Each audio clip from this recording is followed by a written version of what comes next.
To the searchlight. Amna Begum Ansari एक columnist हैं, एक रिसर्च एनालिस्ट रही हैं। आपकी स्कॉलरशिप कॉम्प्लेक्स पॉलिटिकल और सोशल इश्यूज़ को ब्रेक डाउन करती हैं, उनको समझना आसान बना देती हैं। आमना बेगम अंसारी मुस्लिम इश्यूज़ पर बेबाक होकर लिखती हैं और उनकी राइटिंग्स को बहुत पसंद किया जाता है और एक बड़ी तादाद में लोग उसको पढ़ते भी हैं। आमना एक अपना पर्सनल यूट्यूब चैनल भी चलाती हैं जिसका नाम है इंडिया दिस वीक। इस वक्त वो मेरे साथ लंदन से ऑनलाइन जुड़ रही हैं। वेलकम आमना, अस्सलाम वालेकुम। जी, अस्सलाम वालेकुम and thank you for invitation. मैं बहुत खुश हूँ कि आपने मुझे ये प्लेटफॉर्म दिया एंड जिस तरह से आपने मेरा इंट्रोडक्शन दिया है काफ़ी अच्छा है। आई थिंक मैं इसको फॉलो करूँगी अपने इंट्रोडक्शन के लिए। जी जी जी। तो चलिए हम बात करते हैं आमना। सबसे पहले ईरान युद्ध की। ईरान में जो जंग चल रही है, अमेरिका, इज़राइल, ईरान, और अब तो उसमें ना जाने कौन कौन से देश शामिल हो रहे हैं। लेकिन आपका मैंने एक आर्टिकल पढ़ा जिसमें आपने बड़ी दिलचस्प बात कही कि ये जो लड़ाई है ये बॉर्डर्स क्रॉस कर रही है पूरी दुनिया में, और जो आइडियाज़ हैं लोगों के और जो पॉलिटिकल इमेजिनेशंस हैं वो इससे उस पर फ़र्क पड़ रहा है, उस पर इन्फ्लुएंस हो रहे हैं। तो मैं सबसे पहले आपसे ये जानना चाहूँगा कि ये जो लड़ाई हो रही है इसका मुसलमानों के दिमाग पर क्या असर पड़ा है, वो उसको कैसे रिएक्ट करते हैं, ख़ासतौर से इंडियन सब कॉन्टिनेंट में और इन जनरल। इन जनरल देखिए, जैसे जहाँ पे मैं हूँ यूके का, एक आपको बहुत तरह के मुसलमान मिलेंगे और आपको एक चीज़ का आइडिया होगा कि हिंदुस्तान का मुसलमान, कुछ चीज़ें कॉमन उसकी होंगी ईरान के मुसलमान से या अल्बानिया के मुसलमान से या मोरक्को से, बट बहुत चीज़ें हैं जो बहुत अलहदा है। लाइक हमारे जो तौर तरीके हैं, हमारा सोचना, बहुत सारी चीज़ें हमारी नेशनल बाउंड्री से शेप होती है। आप पाएंगे कि जो हिंदुस्तानी क्रिश्चियन है और जो हिंदू है उससे आप बहुत ज़्यादा एक्चुअली फैमिलियर पाएंगे अपने आप को, रेदर देन मोरक्को के मुसलमान से। सो आपको फिर ये मालूम पड़ेगा कि लोग सोचते हैं कि मुस्लिम्स के जो एक आइडिया बनता है किसी भी चीज़ को लेके सबका एक जैसा है होता है, बिल्कुल नहीं है। इनफैक्ट विद इन हिंदुस्तान के अंदर आपको यूपी के मुसलमान और मे बी कर्नाटका के मुसलमान की बिल्कुल डिफरेंट डिफरेंट आइडियाज़ मिलेंगे। सो इसका पूरे वर्ल्ड पे क्या असर हो रहा है मुसलमानों पे, मैं उसका बहुत ज़्यादा अच्छे से नहीं आइडिया दे पाऊंगी। कुछ लोगों से जो मैंने बात की, स्पेशली जो ईरान के लोग हैं जो आयतुल्लाह के काफ़ी ज़्यादा खिलाफ थे, इसलिए उन्होंने ईरान को छोड़ा भी था, तो वो लोग खुश थे स्टार्टिंग में कि आयतुल्लाह को एलिमिनेट कर दिया गया। बट कुछ लोग हैं जिनकी मिक्स है, जिनको इस चीज़ की खुशी है कि ये स्टेप तो हुआ, बट सेम टाइम जो सिविलियन हैं वहाँ के, उनको फिर भी वॉर का जो एक विक्टिम तो बनना पड़ेगा, तो उनका मिक्स वो था। कुछ लोग काफ़ी अगेंस्ट हैं इसके। इनफैक्ट मैं सिर्फ मुस्लिम कम्युनिटी की बात नहीं करती हूँ, यहाँ पे मैं बहुत लोगों से मिली जो यूरोपियन हैं और जो इस वॉर के बहुत अगेंस्ट हैं, बिकॉज ओवरऑल एक जो आइडिया है वो वॉर का, वो उसको सपोर्ट नहीं करते, या अमेरिकन इम्पेरियलिज्म के आइडिया को वो देखते हैं। तो बहुत मिक्स ओपिनियन है। बट जब मुस्लिम कम्युनिटी की बात आती है, जहाँ तक मैंने 2 आर्टिकल लिखे थे। एक आर्टिकल में मैंने ये भी कहा था कि जो शिया मुस्लिम हैं, मैं समझती हूँ उनके लिए ईरान का बहुत महत्व है, और अगर वो मौन करना चाहते हैं, इस चीज़ का दुख मनाना चाहते हैं, हिंदुस्तान में सबको आज़ादी है, वो आज़ादी उनको दी जानी चाहिए। इसके लिए उनको एक बहुत ज़्यादा जो विलेनाइजेशन किया जा रहा है, इसका ये मतलब नहीं है कि उनकी जो श्रद्धा है अपने देश के लिए वो नहीं है या उसमें किसी चीज़ की कमी है। बट द सेम टाइम मैं एक बोलते ना हिपोक्रेसी और डिसऑनेस्टी करूंगी अगर मैं खुद की कम्युनिटी के ही जो प्रॉब्लम है या बायस है उसको नहीं देखूंगी। तो इसलिए मैंने ये आर्टिकल लिखा। तो जो आर्टिकल आपने मेंशन किया, इसमें क्या है कि हम जब भी कुछ देखते हैं वर्ल्ड में कहीं पर भी कुछ हो रहा है, हमें हमेशा उस चीज़ को उम्मा के नज़रिए से देखने की एक आदत पड़ी हुई है, और उसका रीज़न मुझे समझ नहीं आता। आपके जो मुस्लिम भाई बंधु हैं जो हिंदुस्तान में हैं, उनके इतने सारे इशू हैं, आप कभी ध्यान नहीं दे पाते हैं कि पाशमानदा मुस्लिम किस चीज़ों से गुजर रहा है, उसकी क्या नीड है, और आपको इस ग्लोबल पॉलिटिकल मूवमेंट का पार्ट बनने का बहुत शौक है। तो इस मुझे तो ये बहुत, मैं कैसे बोलूँ, जो आपके हाथ में है, जो आप कर सकते हैं, आप उस पे नहीं ध्यान दे रहे हैं, और आप पावर प्ले पे ज्यादा फोकस कर रहे हैं। तो ये एक तरह का बिट्रेयल लगता है मुझे पूरे मुस्लिम समाज के लिए। दूसरा, ये उम्मा का कंसेप्ट, आप देखिए ना, उम्मा का कंसेप्ट कैसे है। पाकिस्तान जो है वहां पर बैठा हुआ, जब जब भी वहां से अटैक होता है किसी तरह का, तो उनको ये याद नहीं आता कि हिंदुस्तान में मुसलमान भी हैं। ठीक है, जब वो हमारे गरीब बच्चों को या किसी को लेके जाते हैं वहां से, मिलिटेंट बनाने की कोशिश करते हैं, वो भी तो किसी के बच्चे हैं। उनको भी तो एक नॉर्मल जिंदगी जीने का राइट है। नहीं, वो उनको एक्सप्लॉइट करते हैं। तब उम्मा का कंसेप्ट नहीं होता। जब वो अफगानिस्तान के ऊपर रमजान में बॉम्ब फेंक रहे हैं और वहां पे अफगानिस्तानी मुस्लिम बच्चे मारे जा रहे हैं, रो रहे हैं, बिलख रहे हैं, तो उम्मा का कंसेप्ट क्या है? तो पाकिस्तान ये जो उम्मा का कंसेप्ट बोल बोल करके सिर्फ अपने आप का पावर लेने की कोशिश करता है, जितने फेवर इंटरनेशनली जियो पॉलिटिकली ले सकते हैं, बट रिस्पॉन्सिबिलिटी जब आती है तब उम्मा का कंसेप्ट कहीं नहीं रहता है।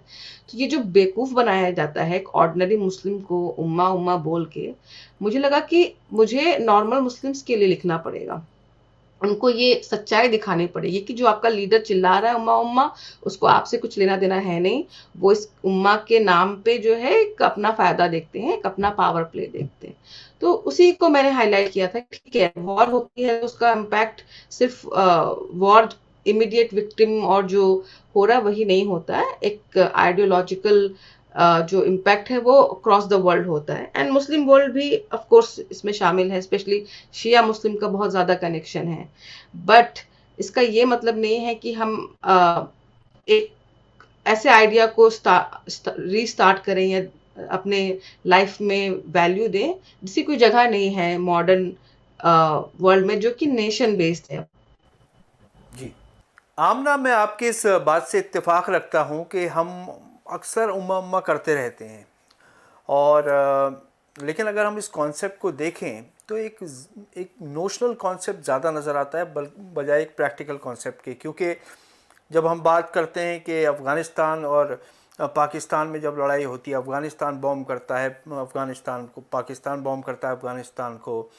आप वेस्ट एशिया में देख रही है, मुल्क एक दूसरे से लड़ रहे हैं। इराक़ ईरान वॉर हो गई, फिर इराक़ कुवैत वॉर हो गई, और ये सब जब होता है तो उम्मा कहाँ होता है ये कोई किसी को नज़र नहीं आता। क्योंकि उम्मा का जो कॉन्सेप्ट है सॉलिडारिटी का, वो एक्चुअली रिमेन्स अ नोशनल कॉन्सेप्ट। ऐसे में ये सवाल होता है कि ये जो कॉन्सेप्ट ऑफ उम्मा है जिसका आपने ज़िक्र किया, क्या आपको लगता है कि बेहतर ये होगा कि लोग ज़्यादा प्रैक्टिकल रहें, और जो प्रैक्टिकल आपके सामने जो चीज़ है, एक नेशनैलिटी, आप चाहे किसी भी मुल्क के हों, चाहे आप कतर के हैं, चाहे आप ईरान के हैं, चाहे सऊदी के, जहाँ के भी हों, अपने मुल्क से आपको जो नेशनैलिटी का कॉन्सेप्ट है वो आज की तारीख में ज़्यादा महत्वपूर्ण हो गया है, बजाय कि उम्मा का एक जो नोशनल कॉन्सेप्ट है वो कहीं आपके दिमाग में रहे। लेकिन ओवरराइडिंग कॉन्सेप्ट जो है वो नेशनैलिटी, नेशनलिज्म होना चाहिए। देखिए, मैं किसी के लिए बोल नहीं सकती हूँ। इन द एंड मैं बिलीव करती हूँ इंडिविजुअल लिबर्टी में, फ्रीडम में। तो लोग अपना जो आइडिया बनाना चाहते हैं जिस बेस पे वो बना सकते हैं, बट उसके पीछे जो लॉजिक है हम उसके ऊपर हमेशा आर्ग्यूमेंट कर सकते हैं कि उम्मा का कंसेप्ट क्यों जो है सही है या नहीं है। द एक तो पहली बात आपने जो कहा, मैं बिल्कुल उससे सहमत हूँ कि अब जो नेशनल बाउंड्री है वो बहुत स्ट्रांग है, और वो जो आइडेंटिटी है वो बहुत ज़्यादा, स्पेशली जैसे हिंदुस्तान की जो नेशनल आइडेंटिटी है या जो उसका फ्रेमवर्क है वो बहुत इंक्लूसिव है। वो आपको एक हिंदू, मुस्लिम, क्रिश्चियन, कोई भी आप कास्ट हो, आप हो सकते हैं, बट आपको इक्वल राइट देता है, क्योंकि हमारे पास एक कॉन्स्टिट्यूशन का फ्रेमवर्क है। तो आप देखिए, वो जो आइडेंटिटी है वो एक ऐसे समाज को बनाने की दिशा में काम करता है जहाँ पे सबको बराबर, आप इवन माइनॉरिटी हो सकते हैं बट आपको बराबर का हक मिलेगा इस देश में। तो मुझे समझ नहीं आता कि ये बात क्यों समझ नहीं आती है। अब बहुत सारे जो सेक्शन है मुस्लिम कम्युनिटी के, उनको, बट मैं मुस्लिम कम्युनिटी को कम दोष देती हूँ। पहले तो आपकी जो लीडरशिप है, जो आपकी इंटेलेक्चुअल लीडरशिप है, वो इन बातों को जब करेंगे, वो जब इन आइडिया को कम्युनिटी में लेकर आएंगे तब तो होगा। जब हमारी लीडरशिप ही बहुत रॉन्ग काइंड ऑफ आइडिया लेकर आती है, जैसे उम्मा का कंसेप्ट है। देखिए, दूसरी जो बात है, एक मैं जो कंसेप्ट में बिलीव करती हूँ वो है ह्यूमैनिटी की। अगर मुझे कोई मुस्लिम आके बोले कि जो वॉर की स्टार्टिंग है ईरान के ऊपर, वो बिल्कुल गलत है, क्योंकि वॉर नहीं स्टार्ट होना चाहिए, ह्यूमैनिटी के खिलाफ है। मैं बिल्कुल उस चीज़ से सहमत करूंगी। तो बेसिकली जब आपका आइडिया ह्यूमैनिटी का हो जाता है, तो आप उसी ईरानियन रिजिम को भी उसी तरह से नफरत करेंगे, या नफरत नहीं कहूंगी बट कंडेम करेंगे, जो कि औरतों की ह्यूमैनिटी ले लेती है, जो इम्पोज करती है चीज़ें औरतों पे, जो वहाँ के नॉर्मल जो नागरिक हैं, जो ऑर्डिनरी नागरिक हैं, उनकी बातों को सुनने के बजाय उनके ऊपर अत्याचार करती है। काफ़ी लोग मरे हैं इस तरह के इंसिडेंट में। उस वक्त आपकी ह्यूमैनिटी अगर नहीं जागती है, तो आपकी ह्यूमैनिटी सिर्फ एक तरफ से जागती है, तो ये बहुत बड़ी हिपोक्रेसी है। मैं तो बहुत खुश होंगी अगर ज़्यादातर मुसलमान बोलने लगे कि नहीं नहीं, हम ह्यूमैनिटी में, हम पूरे वर्ल्ड में जितने भी लोग हैं उनको as a same human being देखते हैं, और हम उनको जो है उनकी जो राइट्स हैं, उनकी जो साथ जैसा बिहेवियर होना चाहिए उनके लिए खड़े होना चाहते हैं। तो वो बात बिल्कुल अलग है। दूसरी, जब कुछ भी होता है कहीं पर पूरे वर्ल्ड में, आप हिंदुस्तानी मुसलमान हैं, आप हिंदुस्तानी क्रिश्चियन हैं, आप हिंदुस्तानी बुद्धिस्ट है, कोई भी है, हिंदुस्तान की जो गवर्नमेंट है वो आपको सेफ एंड सिक्योर लेकर के हिंदुस्तान के अंदर आती है, वो आपकी पूरी जिम्मेदारी उठाती है। तो आपको ये सारी चीज़ें समझ में आती है या नहीं आती है, ये आपके ऊपर है। मैंने काफ़ी वीडियो देखे हैं जब रेस्क्यू किया गया है इंडियन मुस्लिम को, तो वो कितना थैंकफुल होते हैं, क्योंकि सच्चाई यही है, आपकी खुद की जो नेशन है वो आपकी परवाह करती है। तो यस, जो नेशनैलिटी का कंसेप्ट है वो बहुत प्रैक्टिकल और रियल है आज के टाइम पे। इस चीज़ को समझना कि आपका जो भविष्य है वो हिंदुस्तान के भविष्य से जुड़ा होगा। अगर हिंदुस्तान सेफ सिक्योर नहीं है, तो आपका भविष्य भी सेफ सिक्योर नहीं होगा। और हिंदुस्तान प्रोग्रेस करेगा तो आपको भी मौके मिलेंगे उस हिंदुस्तान में प्रोग्रेस करने का। ये बहुत ही सिंपल सी चीज़ें हैं, इतनी कॉम्प्लिकेटेड भी नहीं है। मुझे समझ नहीं आता कि इन चीज़ों पे हमारी इंटेलेक्चुअल जो लीडरशिप है वो क्यों बात नहीं करती है। और एक सबसे बड़ी वजह इख्तिलाफ की या फिर आप क्रिटिसिज्म की मुस्लिम कम्युनिटी की बात करें तो वो यही रहती है, क्योंकि एक ऐसा परसेप्शन क्रिएट होता है कि उम्मा पे हम इतनी एम्फेसिस देते हैं कि जो हमारे मुल्क के और हमारे भाई हैं वो जो हमारे साथ रहते हैं, उनको ये लगता है कि हमारी सिर्फ लॉयल्टी उम्मा के साथ है, अपने मुल्क के साथ नहीं है। तो ये भी एक इशू बन जाता है। बिल्कुल, मैं थोड़ा नुआंस रूप में देखती हूँ। आप जैसे, अगर मुझे, मैं जैसे बोल रही हूँ, अगर आपको लोगों की तकलीफ से में तकलीफ होती है, ठीक है, लेकिन आपने वो जो तकलीफ अपने पास रखने की जो एक बाउंड्री खींची है, या किसी के हमदर्द बनने की, वो आपने सिर्फ मुस्लिम तक लिमिटेड कर दिया। वर्ल्ड में जो मुस्लिम है उनके साथ आपको सिर्फ हमदर्दी है। तो ये अपने आप में एक बहुत बड़ा प्रॉब्लम मैं देखती हूँ। आपको अगर पूरे ह्यूमैनिटी के लिए वर्ल्ड में जितने भी लोग हैं, रिगार्डलेस वो मुस्लिम है वो मुस्लिम नहीं है, अगर आपको उनके सफरिंग में तकलीफ होती है, मैं इस चीज़ को बहुत नोबल मानती हूँ और मुझे लगता है ये होना चाहिए। लेकिन आपका एक तो पहले मुस्लिम तक लिमिटेड है। दूसरा, जैसे आपने बोला कि बिल्कुल लॉजिकल नहीं है। और लॉयल्टी, देखिए एक चीज़ और मैं मानती हूँ कि जैसे मैंने बोला, शिया मुस्लिम को तकलीफ है ईरान के खुमैनी के लिए, मैं उस चीज़ को रिलीजियस पॉइंट ऑफ व्यू से समझती हूँ, बट मैं नहीं मानती कि उसका मतलब ये है कि शिया मुस्लिम हिंदुस्तान के लिए लॉयल नहीं रहेंगे।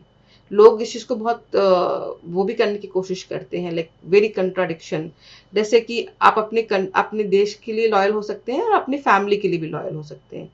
ज़रूरत नहीं पड़ती है कि आपको हमेशा चूज़ करने की आएगी। बट हाँ, एक चीज़ की कमी है मुस्लिम कम्युनिटी में, कि उन्हें उसी तरह का पेन अपने नेबर हिंदू के लिए फ़ील नहीं होता है, और वहाँ प्रॉब्लम लगती है मुझे।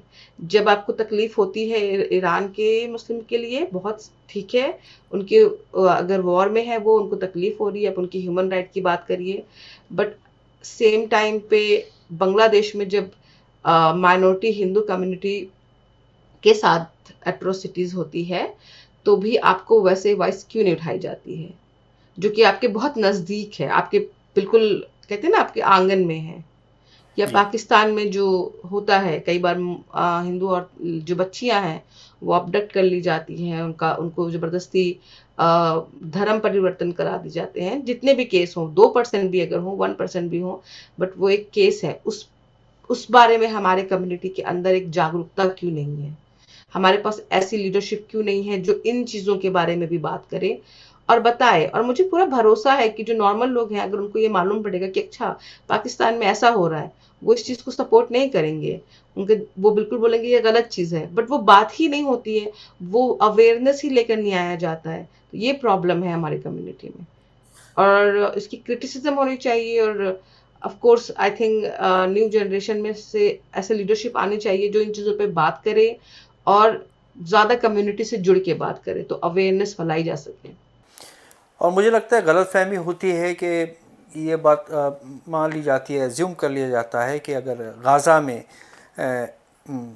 लोगों पर ज़्यादती होती है या फिर ईरान पे भी कोई ज़्यादती होता है, तो हमारे मुल्क के हिंदू भाई बहन उसके साथ एम्पैथाइज या सिंपैथी नहीं करते, क्योंकि दायरा जो है सिंपैथी का ह्यूमैनिटी होना चाहिए। और अगर आमना में उम्मा की जो कॉन्सेप्ट है उसकी एपिस्टेमोलॉजी की भी बात करें, उस पर अगर हम रिसर्च भी करते हैं तो हम उस पर देखते हैं उसके कई वर्जन्स हैं, है ना। उसकी कई इंटरप्रिटेशंस हैं। उम्मा could also be seen as a humanity, but later उसकी इंटरप्रिटेशन मुस्लिम कम्युनिटी से ज़्यादा की गई। हालांकि अगर आप उसके वर्ड के ओरिजिन देखेंगे, के हमारा अरबिक वर्ड है माँ के, और 625 कॉमन एरा के बाद हम देखते हैं तो वो उम्मा जो लफ्ज़ है वो कौम से रिप्लेस हो जाता है। तो उसमें उतनी क्लैरिटी नहीं है, but still there is a strong belief के उम्मा है, यू नो। आपने एक बहुत अहम बात की कि लोग जो हैं उनको सिंपैथी है, जो इंडियन जो मुस्लिम्स हैं स्पेशली शियास। क्या आपको लगता है कि खमनाई की जो एक ये जो डेथ है और उसकी मॉर्निंग है, उसके पीछे एक वजह ये भी है जो कि आपने अपने आर्टिकल में भी मेंशन की थी, it's the narrative is not just about you know this Muslim, it's also about western world against Islamic Muslim world. इसके बारे में आप थोड़ा हमें और एक्सपेंड करके बताएं। आई थिंक मैंने एक देखिए इसी कम्युनिटी में बड़ी हुई हूँ। पहले मैं भी इन आइडियाज में बिलीव करती थी, और मैं समझती हूँ कि मेरे पास भी आइडियाज वही आते थे जो हमारे लीडर्स बोल रहे हैं या हमारे घरों में बात हो रही है। आपको इतना एक्सपोजर नहीं मिल पाता बहुत सारे अदर साइड का जो व्यू है, बट जब आप स्कूलों में जाते हैं, कॉलेज में जाते हैं, तब आप अदर आर्ग्यूमेंट्स को, फैक्ट्स को भी सुनना स्टार्ट करते हैं। एंड वो बहुत अहम वक्त होता है जब आपका डेवलपमेंट हो सकता है, जहाँ पे आप एक न्यूट्रल खुद की जो एक आइडियोलॉजी है या खुद का एक सोचने का तरीका बना सकते हैं। तो जो मैंने एक चीज नोटिस की कि हम बात करते हैं, चलिए उम्मा को अगर आप ह्यूमैनिटी मान ले। अब वैसे मैं पहले ही बोल चुकी हूँ, मैं नहीं मानती कि ह्यूमैनिटी सिर्फ मुस्लिम तक ही आपको वो करनी चाहिए।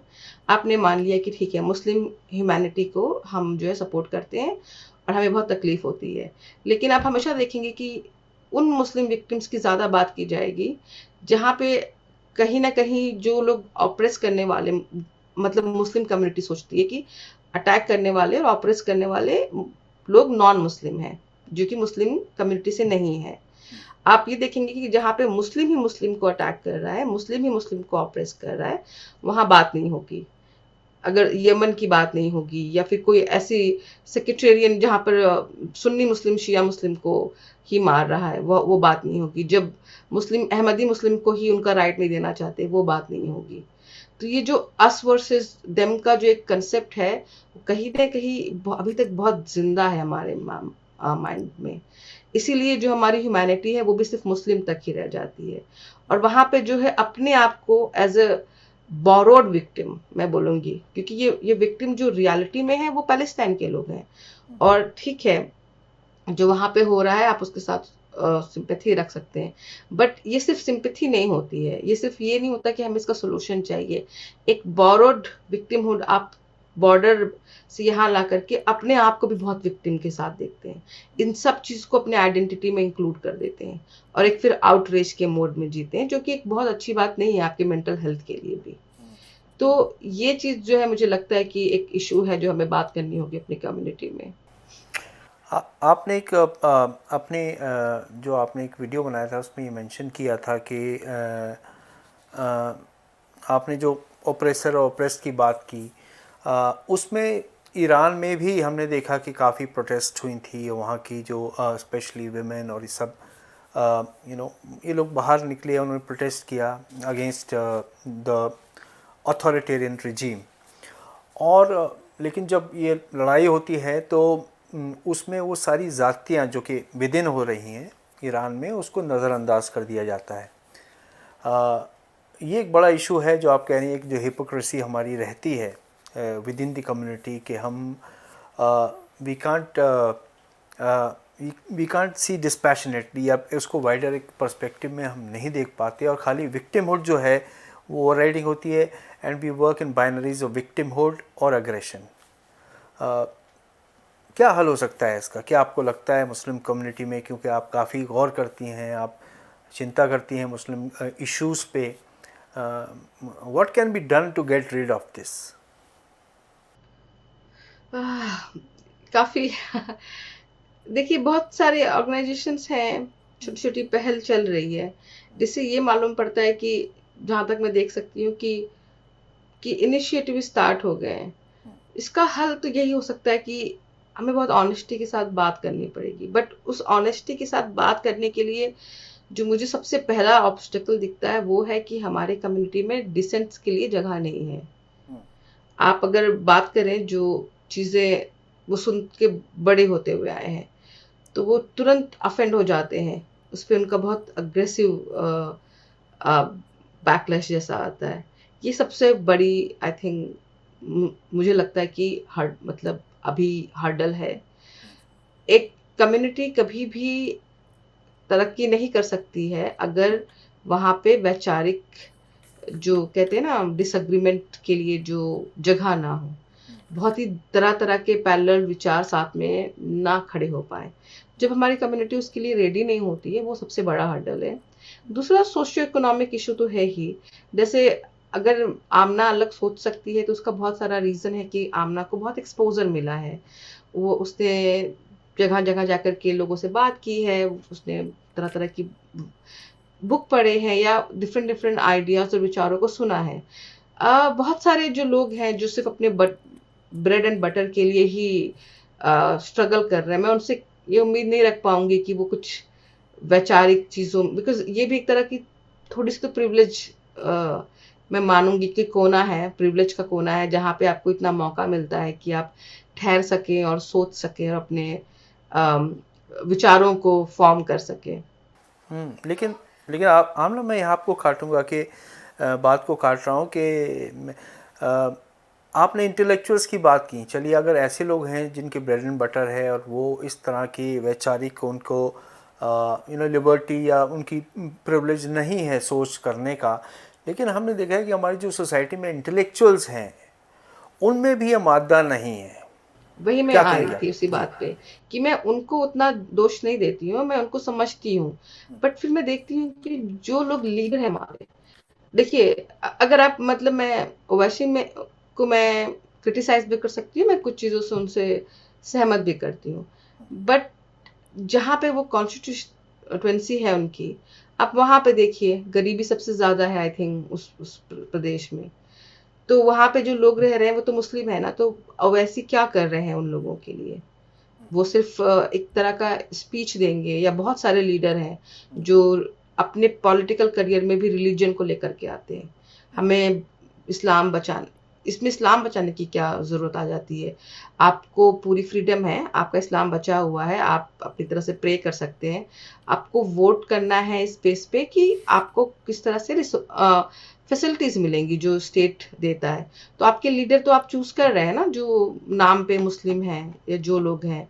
हमारे लीडर कई बार अतीक अहमद जैसे लोग भी होते हैं, पॉलिटिकल लीडर, जो कि बेसिकली मैं उनको बोलती हूँ कि गूंस है, और वो सिर्फ अपना फायदा देखते हैं। और फिर सबसे उससे भी बड़ी जो बिट्रेयल मुझे लगती है, चलो पॉलिटिकल लीडर का मैं समझ गई कि पॉलिटिक्स में अपने अपने सेल्फिशनेस की वजह से है, बट इंटेलेक्चुअल जो लीडर हैं, जिनका काम ही है कि सोसाइटी के विचार को जो है रिफॉर्म करना, सोसाइटी के को को एक राह पे लेके जाना, जो तरक्की की राह है, जो बेहतर राह है, वो जब फेल हो जाती है तब मुझे लगता है कि बहुत बड़ी दिक्कत है। और उसके फेल होने की भी रीजन है, मुझे लगता है कि डिसेंट वॉइसेस का ना एग्जिस्ट करना। हमें किसी तरह से प्रमोट करना होगा कि डिसेंट वॉइसेस जो है वो एग्जिस्ट कर सके और वो सेफ रहें। वो सबसे बड़ी जो है मुझे अ, पहला स्टेप लगती है और वो सबसे बड़ी हर्डल लगती है जो हमें अचीव करना है। बट क्योंकि वो स्टार्ट हो चुका है एंड मैं देख रही हूँ स्पेशली यूट्यूब ने, सोशल मीडिया ने बहुत ज़्यादा स्पेस दिया है क्योंकि आप उनको शट डाउन नहीं कर सकते हैं। तो स्लोली स्लोली जो मुस्लिम यूथ स्पेशली है जो बाहर जाते हैं, जो एजुकेशन लेते हैं, मैं उनको देख रही हूँ कि वो एक्सपोज हो रहे हैं एंड वक्त लगेगा। हर चीज़ में बदलने में वक्त लगता है, मे बी 50 साल लगे, 100 साल लगे, बट मुझे पूरी उम्मीद है कि हम वहाँ पे पहुँचेंगे। आपकी क्रिटिसिज्म जो है वो इट्स अ कंस्ट्रक्टिव क्रिटिसिज्म, और आप इसमें जहाँ आपको दिखता है क्रिटिसिज्म की ज़रूरत है तो आप करती हैं। आपने हिंदू राइट विंग की भी क्रिटिसिज्म की, जब जो इंडियंस जो मुस्लिम्स हैं उन्होंने कश्मीर में जब आतंकी हमला हुआ तो उसमें खुल के सामने आए, उन्होंने उसको क्रिटिसाइज़ किया, लेकिन उसको नज़रअंदाज कर दिया गया राइट विंग के एक सेक्शन ने, और आपने उसके बारे में भी लिखा। अ, ये अच्छी बात है कि मुस्लिम्स में भी आप जैसे लोग खड़े हो रहे हैं, आप जैसे यंग एज लीडर्स हैं जिनकी एक नई इंटेलेक्चुअल सोच है, और सोशल मीडिया का भी काफ़ी इससे मल्टीप्लायर इफ़ेक्ट है, और इसको होने में टाइम लगेगा। लेकिन ज़रूरी हो जाता है आमना कि अगर विद इन द कम्युनिटी अगर चर्निंग है, अगर अपनी सोच को बदलने की, माइंडसेट को बदलने की, अपने को इवॉल्व करने की कम्युनिटी में एक चाह पैदा हो रही है, तो उसके लिए उसको सपोर्ट सिस्टम भी चाहिए, है ना, कि और जब तक वो उसको नहीं मिलेगा, हैंड होल्डिंग नहीं मिलेगी, तो मुझे नहीं लगता कि तब्दीली आ सकती है। क्या कहेंगे आप? नहीं, मैं बिल्कुल अग्री करूँगी कि सपोर्ट की तो ज़रूरत पड़ती है। क्योंकि स्पेशली प्रेशर इतना होता है कई बार। मैं बहुत सारे लोगों को जानती हूँ ग्राउंड पे जो मेरे जैसे विचारों से सहमत हैं, बट वो कभी नहीं करेंगे हिम्मत आने की और बोलने की इसको ओपन में। क्योंकि फिर उसके बाद ऐसा नहीं है कि कोई डायरेक्ट थ्रेट होगा उनके लाइफ पे, बट एक प्रेशर टैक्टिक्स काम करता है। आपके लोग आपसे नाराज़ हो जाते हैं और आप नहीं चाहते हो उस तरह का प्रेशर लेना अपने ऊपर, कोई नहीं चाहता है। तो वो चीज़ें जो है मैटर करती, तो वहाँ पे अगर हम सपोर्ट सिस्टम बना सकें। ऑल्सो देखिए एक चीज़ होता है कि हमारे सोसाइटी में एक चीज़ है, अगर कोई है जो कि आपका बहुत फियर्स क्रिटिक है और आपको बिल्कुल ही आपकी हर चीज़ से उसको प्रॉब्लम है, हमारे कम्युनिटी के अंदर ये एबिलिटी ही नहीं होती है कि वो उनसे बात कर सके, कन्वर्स कर सके। क्योंकि आप हमेशा पाएँगे किसी भी कम्युनिटी में या किसी भी जो ग्रुप है उसके बहुत ही फियर्स क्रिटिक्स होते हैं। आप उनका आप उनकी वॉइस को बंद नहीं कर सकते हैं। तो आप उनसे या तो एंगेज कीजिए या फिर आप उस चीज़ को उनको उनको आज़ादी है, आपको उनको आज़ादी देनी पड़ेगी। बट एक तबका है जो उनको किसी भी हालत में साइलेंट करना चाहता है। आपको कोई बुक पसंद नहीं है, आपको कोई राइटर पसंद नहीं है, आपको किसी तरह की चीज़ पसंद नहीं है, बट आप उसको शट डाउन नहीं कर सकते हैं। यहाँ तक कि अगर कोई मुस्लिम है जो उसको इस्लाम से बेरुखी हो गई है, जिसे लगता है कि नहीं मैं तो मुस्लिम नहीं हूँ, आपको उसको पूरी डिग्निटी के साथ सोसाइटी में रहने का हक देना होगा। क्योंकि आपकी जो रिलीजन है, देयर इज नो कंपल्शन। आप मुस्लिम हैं क्यों? क्योंकि जैसे आप बॉर्न हुए आप मुस्लिम हैं क्योंकि आप किसी तरह की चीज़ों में बिलीव करते हैं। अगर कोई उसको नहीं बिलीव करता और आप उसको ज़बरदस्ती बिलीव करवाना चाहते हैं तो कैसे वो मुस्लिम होगा? ये तो कोई तरीका नहीं है। तो ये सारी जो चीज़ें हैं और इनफैक्ट आपके अंदर एक मादा होना चाहिए कि जो जो लोग मुस्लिम नहीं हैं, जिन इनफैक्ट जो हुआ करते थे, जो आज एक तबका बन रहा है एक्स मुस्लिम का, आप उनसे भी कन्वर्सेशन कर सकते हैं। क्यों नहीं है ये बेसिक जो एक तरीका होता है वैचारिक मतभेद को सुलझाने का या बात करने का। ज़रूरी नहीं है कि आप उससे एग्री भी ही करेंगे, बट आपके अंदर एक एटलीस्ट कन्वर्सेशन को कीप गोइंग करने का, मे बी आप उनसे कुछ सीख सकते हैं। मे बी कुछ चीज़ें आपको समझ में आएगी कि अच्छा हमारी कम्युनिटी में ये चीज़ प्रॉपर नहीं है, कुछ वजह है जो हमें रिफॉर्म करने की ज़रूरत है। मे बी वो कुछ सीख सकते हैं। आप उनको कुछ बता सकते हैं कि उनकी जो बहुत सारी स्टीरियोटाइप है आपके बारे में वो गलत है। बट ये सब चीज़ें कैसे होंगी जब आप रेडी ही नहीं होते हैं हाँ किसी भी तरह के कन्वर्सेशन में। जी, तो ज़रूरी है कि डिसेंट का एक स्कोप रहना चाहिए, और जो अदरिंग का एक मुद्दा होता है, चीज़ें जो ब्लैक एंड वाइट में देखते हैं ऐसा नहीं है, तो ग्रे एरियाज़ को भी हमें देखने की ज़रूरत है। मुझे लगता है आप इसी बारे में बात कर रही हैं। लेकिन आपकी और मैं जानना चाहूँगी, आपके और क्या ऑब्जर्वेशंस हैं कम्युनिटी के बारे में? How what are other things which with in the community हमें करने की ज़रूरत है ताकि we become a progressive a community which is looked up to, rather. जी। बहुत सारी लंबी लिस्ट है। पहली तो मैंने बोली थी कि डिसेंट वॉइसेस को जगह देने की, दूसरी औरतों को इक्वल राइट देने की।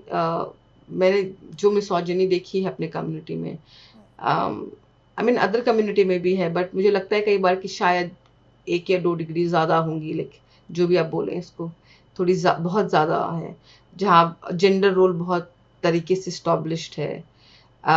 वो बहुत इम्पोर्टेंट है। हम लीगली रिफॉर्म करने को रेडी नहीं हैं। अब देखिए सारी जो इंडियन कम्युनिटी है उन्होंने कॉन्स्टिट्यूशन के बेस पे लीगली रिफॉर्म किया है, तो वो रेडी नहीं है। फिर वो ये चीज़ें भी ऐड ऑन करती हैं। जब आप आधी पॉपुलेशन को इक्वल राइट नहीं देना चाहते हो और आप कहते हो मुसलमानों को इक्वल राइट चाहिए, ये आपकी हिपोक्रेसी को दिखाता है विद इन इंडिया के अंदर। तो वो एक बहुत बड़ा प्रॉब्लम है। दूसरा, एजुकेशन को महत्व देना, अपने आप को एजुकेट करने का। मोस्ट ऑफ द पीपल को मैं देखती हूँ जो पेशेवर खानदानी जो भी पेशा है उसी से लाइवलीहुड चलाते हैं, बट उनको समझना होगा लाइवलीहुड वो रख सकते हैं, बट अगर आप बेटर एजुकेशन लेकर आते हैं, सोचने समझने की जो क्षमता है उसको बेटर करते हैं, इवन आपको हेल्प मिलेगी आपके अपने खुद के पेशे में।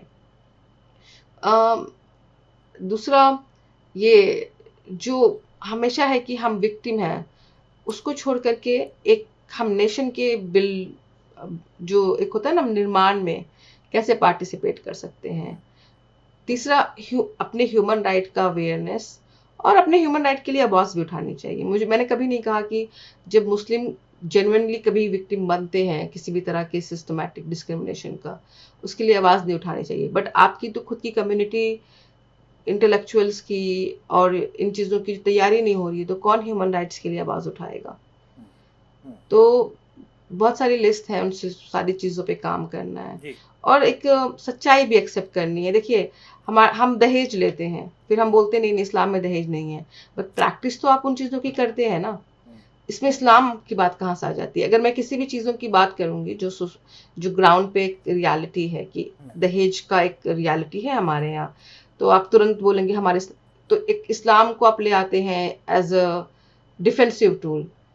मैं इस्लाम के बारे में बात ही नहीं कर रही हूँ। तो ऐसा लगता है कि कम्युनिटी को आप कभी भी रिफॉर्म करने की बात करेंगे तो पहले वो आपके ऊपर एक इस्लाम का नाम यूज करके आपको डराएंगे, ताकि मुझे बोलना पड़े कि मुझे डिफेंसिव होना पड़े इंस्टेड ऑफ एक रियल कॉज पे ध्यान देने के। तो आपके जो सारे के सारे जो प्रैक्टिकल प्रॉब्लमेटिक इशू हैं, हम उस पर बात नहीं कर सकते हैं। उसके अलावा हमारे यहाँ औरतों को, इस्लाम में है कि औरतों को भी इसके अंदर प्रॉपर्टी के अंदर हिस्सा मिलना चाहिए, वो आप नहीं देते हैं ग्राउंड पे। औरतों के ऊपर सारा इस्लाम लागू करने के लिए रेडी रहते हैं, बट आप देखेंगे जो मर्द है उनको कोई नहीं बोलने वाला है कि आपको भी तो इस्लाम में ये कहा गया है। तो ये जो हिपोक्रेसी है to control half of the population, वो जानी बहुत ज़रूरी है। बट हम ना आजकल के पोलराइज वर्ल्ड में अगर हम बात करें रिफॉर्म्स की और चेंजेस की, ये काफ़ी मुश्किल हो जाता है हमें, लेकिन किसी को इम्प्रूव करने का, अपने आप को सुधारने का कोई वक्त नहीं होता। लेकिन जब पोलराइजेशन होता है उस वक्त आपके अपने अंदर झांकने का मादा कम हो जाता है। क्या कहेंगे आप? मैं डिसएग्री नहीं करूंगी, बट उस पोलराइजेशन को रोकने का और कोई तरीका भी तो नहीं है, और आप दोनों फ्रंट पे काम कर सकते हैं। आप काम कर सकते हैं पोलराइजेशन को कम करने में। वो पोलराइजेशन कम कैसे करेंगे आप? आपको आपके खुद की तरफ से बहुत सारी चीज़ें हुई हैं कम्युनिटी की तरफ से, जहाँ पे आपने दूसरी कम्युनिटी के लिए कितना गुडविल दिखाया है या कितना गुडविल क्रिएट किया है, ये मैटर करता है। तो वो गुडविल क्रिएट करना अब सिर्फ माइनॉरिटी का ही नहीं है वो, जो एक रिस्पॉन्सिबिलिटी है, बट मैं देखती हूँ मेजोरिटी की साइड से बहुत सारे लोग अभी भी हैं जो कि वो गुडविल क्रिएट करना चाहते हैं। तो क्या आप उनके साथ काम कर रहे हैं? नहीं, आप नहीं कर पाते हैं। एंड इन द एंड अगर आप नहीं रेडी हैं रिफॉर्म करने का और आप सिर्फ एक्सटर्नल फोर्सेस को देख रहे हैं, वो जो भी चीजें हैं वो उसके मतलब उसका जो कंसिक्वेंसेस है वो तो आप ही फेस करेंगे। सो आपके ऊपर डिसीजन लेने की जिम्मेदारी है। आप डिले करते जाइए रिफॉर्म करने को, बिकॉज हमेशा कोई ना कोई रीजन तो रहेगा, एक्स वाई जेड, और या फिर उठ के जो कर सकते हैं वो करिए। क्या वजह है कि मुस्लिम कम्युनिटी में हमारी, अगर कोई भी सरकार हो, मैं irrespective of which government is in power now before, अगर सरकार कोई भी मुसलमानों के हित को सोचते हुए कोई पॉलिसी या कोई स्कीम लाती है या फिर कोई कानून भी ले आती है, तो मुस्लिम कम्युनिटी उसको बड़ी एक इनहेरेंट सस्पिशन से देखती है। एक ट्रस्ट डेफिसिट रहता है कि ये जो आ रहा है इसके पीछे क्या मंशा है। हो सकता है उसमें कुछ स्टेप्स ऐसे हों जो कि पॉलिटिकली मोटिवेटेड हों, कुछ इस तरह के चीज़ें हों, लेकिन एक लार्जली एक इंटेंशन अच्छी होती है, क्योंकि हर सरकार ये चाहती है कि ओवरऑल ग्रोथ हो, सभी की ग्रोथ होगी तभी मुल्क आगे बढ़ेगा। क्या आप मानती हैं इस बात को? हाँ, बिल्कुल मानती हूँ। जैसे जब बीजेपी ने ट्रिपल तलाक बैन किया था, मैं उसकी बहुत वोकल सपोर्टर थी। मैं हमेशा बोलती हूँ कि लाइक लोग बोलते हैं कि तुम बीजेपी सपोर्टर हो या ये हो, मैं नहीं मानती हूँ, बिकॉज बहुत सारे ऐसे आर्टिकल मैंने लिखे हैं जहाँ पे मुझे लगा कि जो बीजेपी का पॉलिसी है वो नहीं सही है। बट मैं ये नहीं मानती हूँ कि मैं सिर्फ मुस्लिम हूँ इसलिए मुझे हर एक पॉलिसी जो बीजेपी लेकर आती है उससे बहुत नफरत होनी चाहिए। और मुझे लगता है कि आपकी कोई भी गवर्नमेंट हो, इन द एंड आपको उनके साथ काम करना है। आपकी जो पॉलिसीज हैं जो आपके भले के लिए होंगी, आपको उनको लेकर के जाना पड़ेगा गवर्नमेंट के पास। आपको उस इशू के बारे में अवेयर कराना होगा। अगर कोई आपकी मांग है, डिमांड है, या आप जो भी है आप सिस्टम के साथ तो वर्क करेंगे करेंगे। तो आप अपना एनर्जी लगा सकते हैं, या तो आप इन चीज़ों पे काम करने के लिए, स्पेशली जब आप पासमानदा कम्युनिटी से आते हैं, स्पेशली आप जब already downtrodden community, marginalise community हैं, तो आप या तो उस पर काम करेंगे या फिर आप अपना पूरा वक्त एक स्टेट को अपोज करने में लगा लीजिए। तो आप पे डिपेंड करता है। एंड जब शाह बानो का केस हुआ था, कोर्ट ने तो किया था ना जो मुझे लगता है कि वो मुस्लिम कम्युनिटी के लिए भला था। बट तब आप लोगों ने ब्लैकमेल किया या जो भी किया, और कांग्रेस गवर्नमेंट ने हाथ उठा लिए, उसका आज भी असर है ना हमारे पूरे देश के ऊपर। तो जब अगर कांग्रेस गवर्नमेंट आपको लगता है कि वो बहुत भले करने वाली थी, अच्छी गवर्नमेंट थी, तब भी तो आप लोगों ने वो चीजें नहीं चूज की जो कि नेशन के हित में थी या आपके खुद की कम्युनिटी के हित में थी। तो मुझे लगता है कि ये जो एक कैसे मैं बोलूँ उसको, एक जो तरीका होता है देखने का चीज़ों को, not in black and white, आप उस मुद्दे को देखिए और ये मुद्दे में जो भी पॉलिसी बनी है वो आपकी कम्युनिटी के लिए अच्छी है या नहीं है। ये एबिलिटी होनी चाहिए हमारे कम्युनिटी के पास, जो कि नहीं है, हमारे इंटेलेक्चुअल लीडर के पास नहीं है। तो यस, अब हम अक्सर चीज़ों को ब्लैक एंड वाइट में देखते हैं, तो अगर पॉलिटिक्स की भी बात करें तो मुझे लगता है कि मुस्लिम कम्युनिटी को बड़ा स्मार्टली एक आउटलुक रखना चाहिए। अगर कांग्रेस ने कुछ अच्छा स्टेप लिया है या कोई अच्छा बयान दिया है तो उसको सराहना चाहिए। बीजेपी ने अगर कोई अच्छा लेजिस्लेशन लाई है या कोई स्कीम लेकर आई तो उसकी सराहना। ओवैसी अगर कोई अच्छा बयान देते हैं तो we have to see what is good in all of them, not just see that oh अगर ये ओवैसी हैं तो ये हमेशा जो हैं ही will say something which is not in the interest of everybody, या फिर बीजेपी है तो मुसलमानों के विरोध में ही कुछ न करेंगे। So I think that's the right approach which the Muslims should take as far as the political association is concerned.